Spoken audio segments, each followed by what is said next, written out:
मित्रों, ये बात तो हम सभी जानते हैं कि माता सीता लंका की अशोक वाटिका में वर्षों तक बंदी के रूप में रहीं, लेकिन क्या आपको ये पता है कि इस दौरान माता सीता ने अन्न का एक भी दाना ग्रहण नहीं किया था? जी हाँ, वाल्मीकि रामायण के अनुसार माता सीता ने प्रण लिया था कि वह रावण के द्वारा भेजा गया कुछ भी ग्रहण नहीं करेंगी, फिर क्यों ना निराहार रहकर उनके प्राण क्यों ना ही चले जाएं। ऐसे में हमेशा से सवाल उठता आया है कि आखिर बिना भोजन के माता सीता इतने वर्ष तक कैसे जीवित रहीं।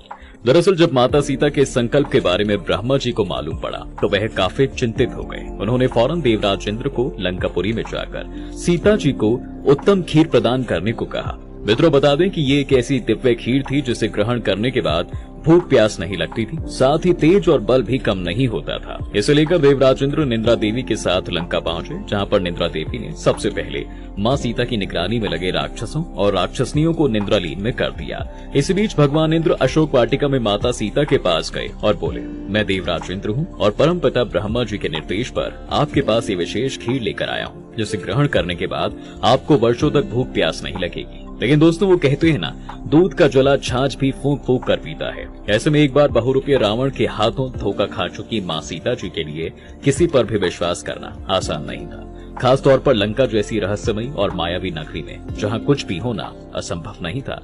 उन्होंने इंद्र से कहा कि मुझे विश्वास नहीं है कि आप इंद्र हो। मैंने प्रभु श्री राम के साथ भी देवताओं के लक्षण अपनी आंखों से देखे हैं, उनसे मैं अच्छी तरह परिचित हूँ। यदि आप इंद्र हैं तो उन लक्षणों को दिखाइए, तभी मुझे आपकी बात पर विश्वास होगा। दोस्तों, सीता जी द्वारा ऐसे कहे जाने पर इंद्रदेव के पास कोई विकल्प नहीं बचा और उन्होंने अपना वास्तविक रूप धारण करके माँ सीता से कहा, देखिए, मेरे पैर धरती पर स्पर्श नहीं कर रहे हैं, धरती और आकाश के बीच पर मैं निराधार खड़ा हूँ। माता सीता ने देखा कि इंद्र की आंखों की पलकें नहीं झपक रही थी। इसके अलावा उनके वस्त्रों पर धूल का स्पर्श नहीं था।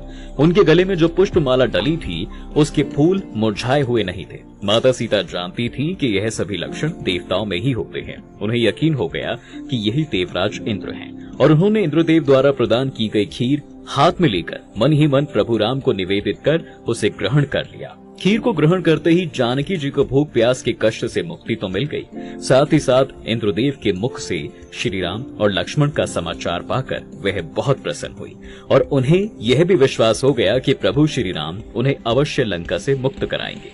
मित्रों, ये तो हो गई माता सीता जी के अशोक वाटिका में बिना भोजन के वर्षों तक जीवित रहने के पीछे की राज की बात। इसके अलावा आपको ये भी बताते चलें कि महर्षि विश्वामित्र जब श्री राम और लक्ष्मण जी को अपने यज्ञ की रक्षा के लिए वन ले गए थे तो उन्होंने भी श्री राम को बाल और अति बला नाम की सिद्धियां प्रदान की थी, जिसके कारण प्रभु श्री राम भी माता सीता की तरह बिना कुछ खाए पिए पूरी तरह स्वस्थ रह सकते थे और उनके तेज और बल में कोई कमी नहीं आती थी। तो दोस्तों, आज के लिए फिलहाल बस इतना ही। अगर आपको हमारे द्वारा दी गई ये जानकारी पसंद आई है तो वीडियो को लाइक करके ज्यादा से ज्यादा शेयर जरूर करें। धन्यवाद।